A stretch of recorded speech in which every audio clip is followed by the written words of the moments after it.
Hello everyone and welcome. I'm the Wandering Doggo and this is part 2 of how to turn a broken useless flat screen TV into a cool lamp. If you missed part 1, don't worry, you can watch it later, because this is a different approach to the same project. The difference is that we are using an older television. So if the TV that you are going to use was built before 2011, it has almost certainly the same technology as this. You can check the year of manufacture in the back of your TV. You will find a label like this. As you can see, mine was from 2006. At that time, most of the TVs had CCFL backlights. CCFL stands for cold cathode fluorescent lamps. So no built-in LEDs this time. We will need an LED strip to complete this project. Okay, let's start to remove the screws and open up the back of this TV. A few moments later. And finally the last screw is removed and we get to see the inside of this TV. I'm sorry if you will hear some barking throughout this video, but you know, that's what dogs do. And I live nearby a forest, so there is a lot of wild animals that can trigger him. So now all that you have to do is to remove all the screws that you see, because we need to go deeper in this television. And trust me, it had a lot of screws. A good thing about these old televisions is that they only use Phillips head screws, so you don't have to change between a lot of different screwdrivers. 20 minutes later. Okay, so I realized that this video will be a little bit longer than the other one, but I will place chapters so that you can skip the parts that you don't want to see. I also like the idea of keeping it full, because I always found it fascinating to see how things are on the inside. So I'd like to invite you to take your time and enjoy the inside of this television. And now that we removed those metal boards, we can see the real inside. So now I am unplugging the speakers from the motherboard. And you know, speakers are always good. You can use them for other projects, or if you don't need them, you can always use the magnets that are on their back. For example, to build a screw catcher like the one that I'm using. Usually they are just glued to the rest of the speaker, so you will have to pry them open with a flat screwdriver. Just be careful when doing it. It's better to clamp them inside a vise. I've always loved magnets. They're like some kind of magic rocks. Anyway, now I have removed the power board, and when I removed it, I realized why this TV wasn't turning on. It had a lot of water damage on the power board. But anyway, as you may have seen in the beginning, this TV had a huge scratch on the screen. So the screen was completely shattered anyway. It was broken beyond repair. So it was the best candidate for our project. I love the fact that I am reusing trash. We live in a world that keeps producing tons of new stuff every day. And even more tons of trash get dumped every day in our fields. And so I think that every time that we save something from the trash and we reuse it to make something new, something useful, even if it's a small thing, we are helping the world to be a better place. Okay, so we have removed all the circuit boards, but looks like we have another layer of metal boards. Okay, the brown board that you see on the left is the board that powers all the CCFL lamps. You will see them later, they look like small neon tubes. And that's the reason why sometimes they are called CCFT, cold cathode fluorescent tubes. Because they are some small white tubes. You will see them soon, because now we almost reached the back of the screen. As you will see now, I will unplug all the CCFL lamps one by one from their own power board. And now we can remove the plastic frame and reach the juicy part. Now we just have to throw away this plastic. And this is the part that we're going to work on. All the rest will be divided, plastic with plastic and metal with metal, and sent to recycling. I am keeping all the circuit boards because I have some other projects with those. Anyway, if you have to throw them away, make sure to send them to the special electronic waste bin, because they can be very polluting. Now from this view you can see the white scratch that I was telling you before. This screen was smashed. Anyway, let's go on with the project.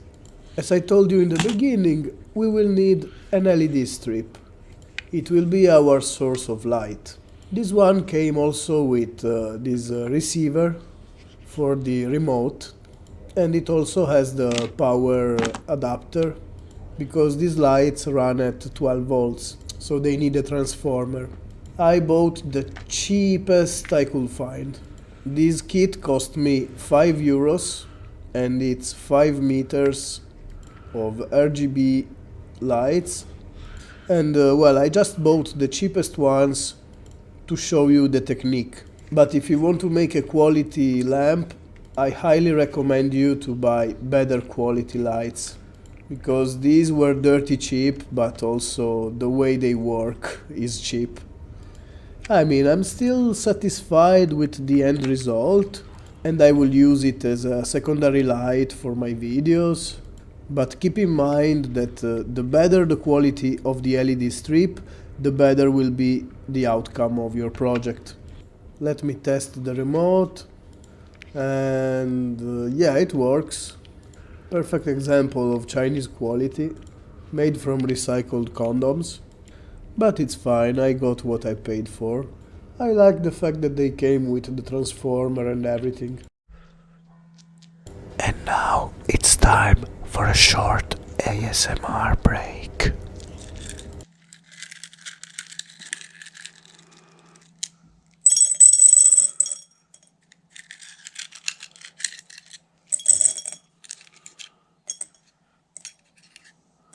We need to set aside all the screws that we removed so far to separate them from the ones that we're going to put back. Hey, what were you doing? The break is over and it's time to unscrew some more screws. We have to open up this metal frame in order to finally reach the screen. Okay, besides the screws, it also had some kind of scotch tape that I am removing now with a flat screwdriver. It's easier to make it jump off. And okay, it got stuck to the magnets.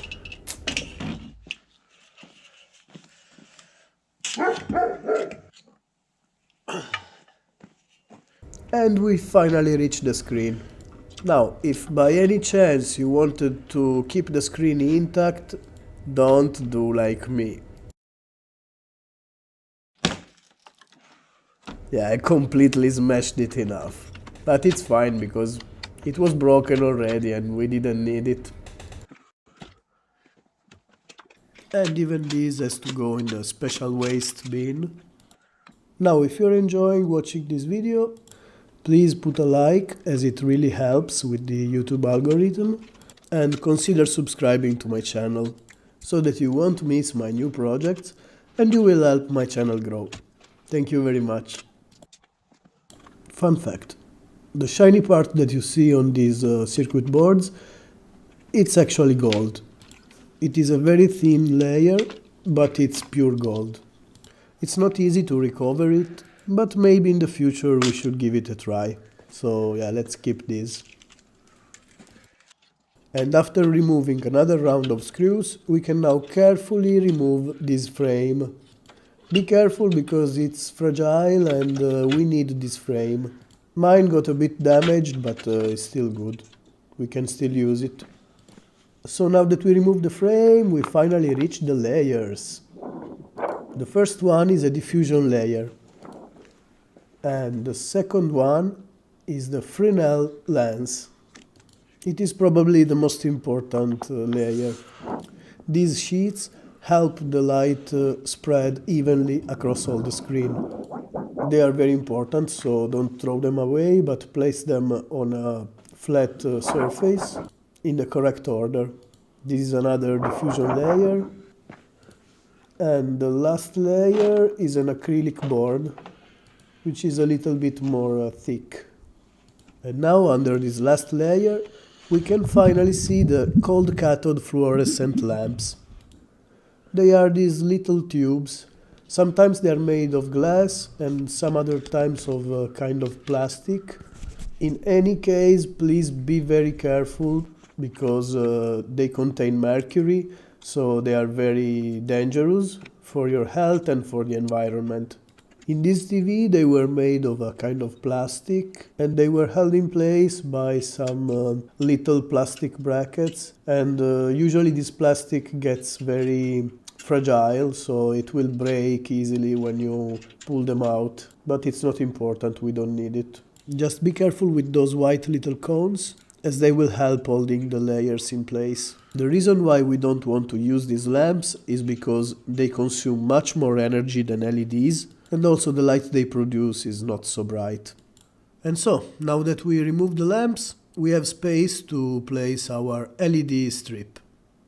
To place the strip, just start from a corner, and if possible, try to use one of the holes that are already in the frame to pass your connector through. If no holes are available, you have to drill it. This is the side from where we will attach the power cord. Then you just have to peel off the sticker that is underneath your LED strip and attach it to the panel. From here you just have to go all the way down to the other side. And again, I'm telling you that I'm using very cheap RGB lights, but if you want to achieve a good result, you should use good quality lights, possibly white lights. They will be a little bit more expensive, but the end result will be completely different. Just make sure that they stick tightly to the panel. When you reach the other side, you have to bend the strip so that you can come back again to the other side.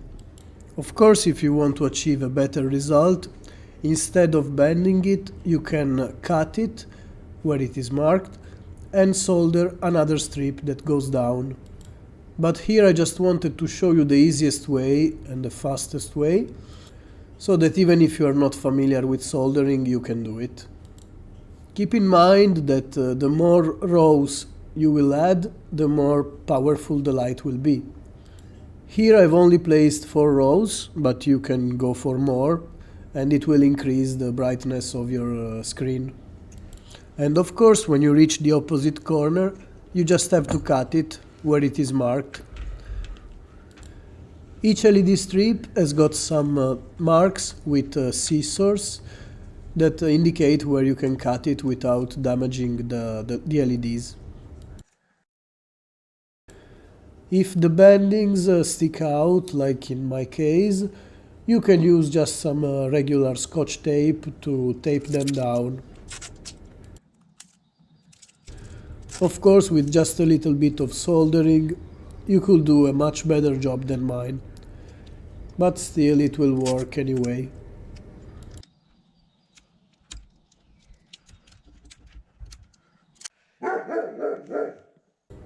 Okay, so now we just have to put back everything. A good thing to do before putting back everything is just to check that your LED strips are working properly, so that you don't have to put back everything and then open it again to fix it. Sometimes when bending the strips it can give some problems, Especially with RGB, sometimes one of the colors can give problems. Anyway, after testing, just put back all the layers in the same order that they were before. And then you just have to put back the black plastic frame.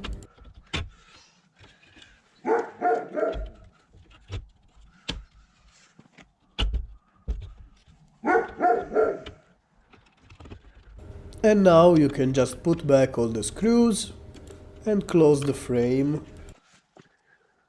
Since the lamp we made will be running on 12 volts, we can just keep its own metal frame.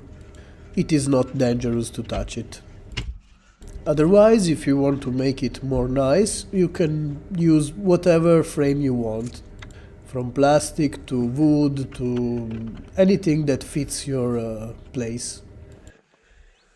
So now let's do a quick test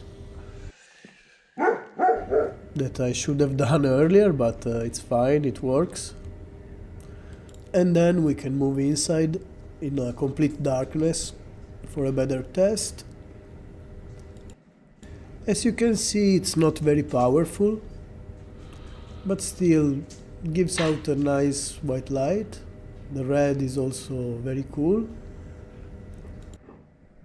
It has also a very strong strobe effect that I'm not going to try because I don't want to trigger sensitive people.